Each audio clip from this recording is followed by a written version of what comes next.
Since 1973, 144 people on death row have been executed. Of all the people currently convicted on death row, that is only 1.4%.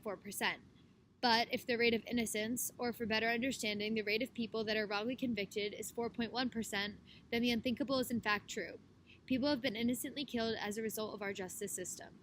Intro Bryan Stevenson, the author of Just Mercy. Stevenson grew up in a small town in Delaware that was very racially divided. He grew up in a time period where racial segregation was still prominent. He spent his younger years in a colored school that was later desegregated, but the stigma still applied.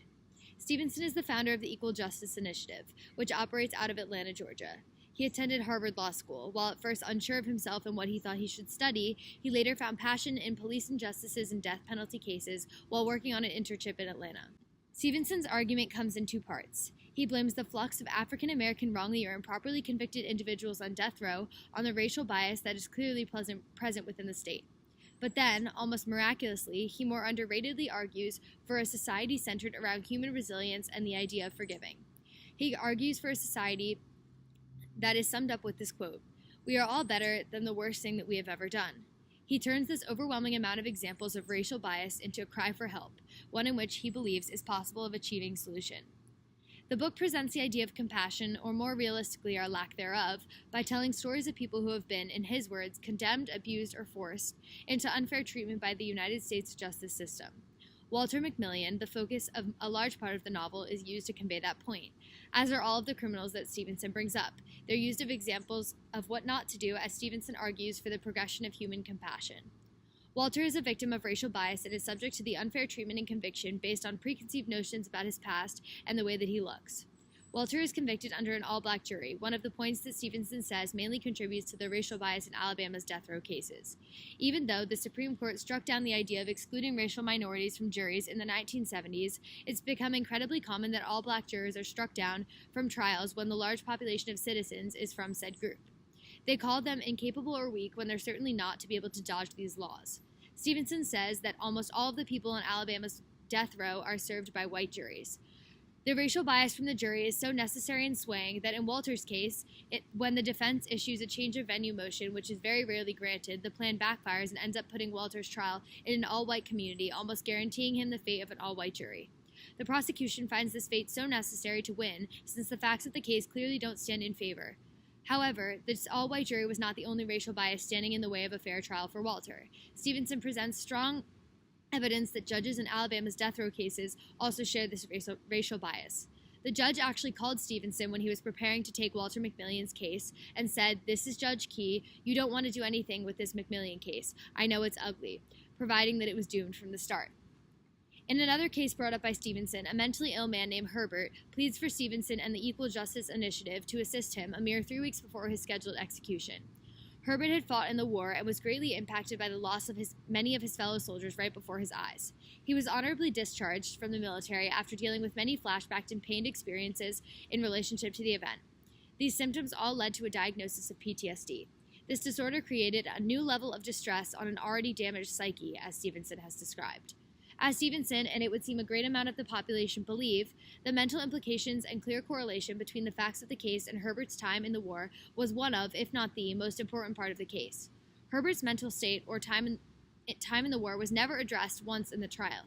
Stevenson argues that even though many of the facts of the case had a great deal of the consequences of the situation were in depth to Herbert's mental health, he was viewed by the jury and the judge from the start as just a killer based on the color of his skin and the intense racial bias.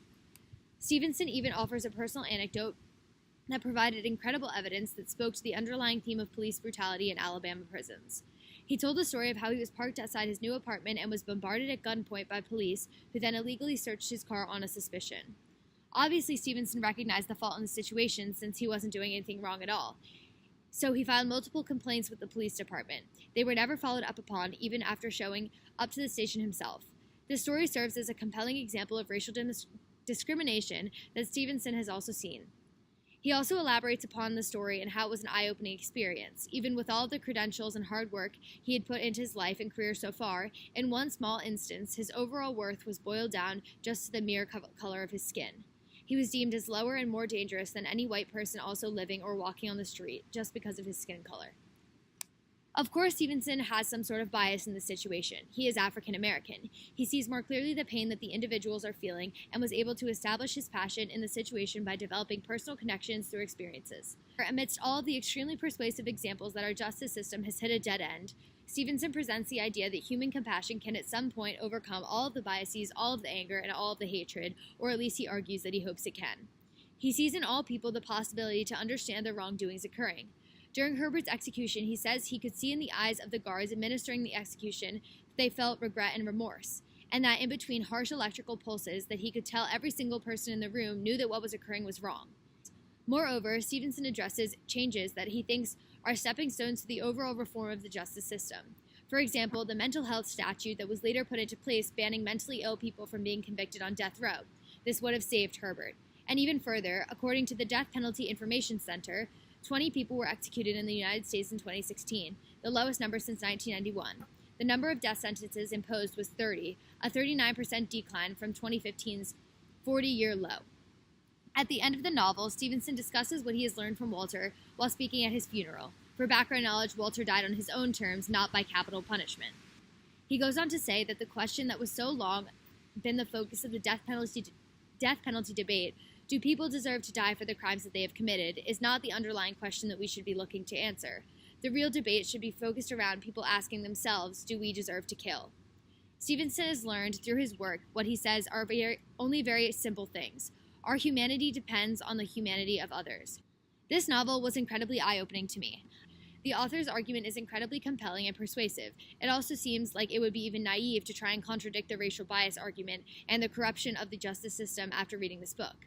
The second half of the argument I find to be incredibly inspiring. Not only does it feel comforting to know that there are people out there who truly have faith in the progressiveness of humanity, Stevenson himself proves to be an influential role model. I'm not alone in these thoughts. In many different book reviews by notable sources, praise surrounds the evident passion and persuasiveness of his writing. Ted Conover from the New York Times says that after reading these articles, inspired by the writing in this novel, Bryan Stevenson has been angry about this for years, and we are all better for it. As well, many other sources credit Stevenson's writing as one of the factors that has contributed to the improvement of the justice system so far. Thanks in significant part to Stevenson's brilliance and dedication to a cause that hasn't always been popular, the situation in Alabama and across the land is improving, says Rob Worden from the Washington Post. The author is hoping to appeal to the upcoming generation. By describing many times when the old policies and old rules fell short, he instills hope for future generations to do more. The United States has always been a place known for fostering creativity and feeding the growth of technology. We pride ourselves on that. But Stevenson suggests that in the coming years, if our mass incarceration and death penalty rates stay the same or increase, these advances will not be the true measure of the society that we provide. He says that the real and modern world implications of this issue are how we look ourselves in the mirror. He says that you only truly understand the deep and profound characteristics of a society when you look not only at their advances or successes, but at how they treat their poor and incarcerated. Stevenson sums up his own conclusions best. We cannot become fully evolved human beings until we care about basic human rights and dignity. Thank you.